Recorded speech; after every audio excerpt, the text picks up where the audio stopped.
Avant d'aller plus loin, parlons d'abord des variables en programmation. Qu'est-ce que c'est une variable? En effet, une variable est une zone de mémoire qui peut contenir une valeur donnée et qui peut être référencée par un nom symbolique. Une variable est utilisée pour stocker une valeur afin de pouvoir la récupérer et la manipuler ultérieurement dans un programme. Là, c'est un peu vague. Essayons de prendre un exemple concret dans la vie réelle.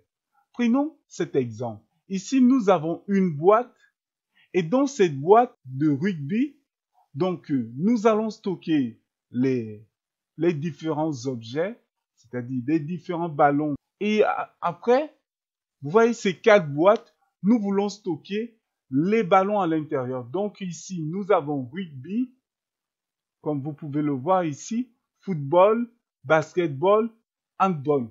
Donc nous voulons stocker les ballons à l'intérieur, ces différents ballons.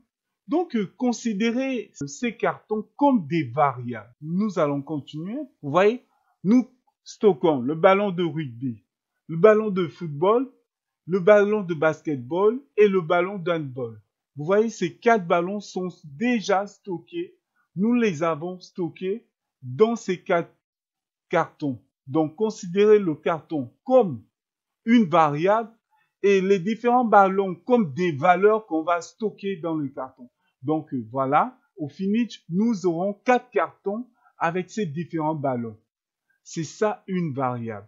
Dans la vie réelle, c'est un peu ça l'exemple. Donc les cartons sont considérés comme, vous voyez, les cartons sont considérés comme des variables et les ballons sont des valeurs.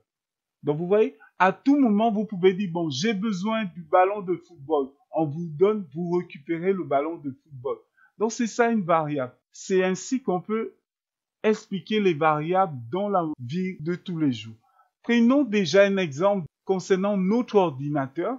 Donc lorsque nous avons notre ordinateur, on va mettre cette variable $mavar. Mavar comme variable égale à 15. Qu'est-ce que cela veut dire? Dans l'ordinateur, vous avez la mémoire vive, cette mémoire qui est la RAM, et dans cette RAM, c'est à l'intérieur que va se stocker la variable. Donc ici, $mavar. Donc la variable va être stockée dans la mémoire vive et la valeur aussi. Donc vous voyez, c'est comme ça que ça se passe au niveau de l'ordinateur. Mais qu'est-ce que cela veut dire en effet? En effet, dans l'ordinateur, cette mémoire, lorsque vous avez mavar, et dans mavar, donc mavar, c'est la variable, et 15 ici, c'est la valeur. Donc, comme je vous disais, ça sera stocké dans une cellule. Donc, comme vous voyez ici, nous avons cette cellule à l'intérieur qui sera stockée ma variable et la valeur. Donc, dans l'ordinateur, il va allouer une mémoire, une grande mémoire, et c'est à l'intérieur qu'il va stocker votre valeur et votre variable. Mais il y a quelque chose qui se passe. C'est que lorsque vous mettez dans mavar va être stocké et le 15 va être stocké. Vous voyez, votre valeur. Et à l'intérieur, qu'est-ce qui va se passer? Si vous faites déjà mavar, donc 15 plus 5, vous voyez la valeur, normalement, ça va changer. La valeur sera déjà 20. Qu'est-ce que cela veut dire? Cela va créer un autre espace pour stocker cela. Non, non. Normalement, il va garder la même valeur dans le même endroit de stockage. Vous voyez? Et c'est là vraiment la puissance de l'ordinateur.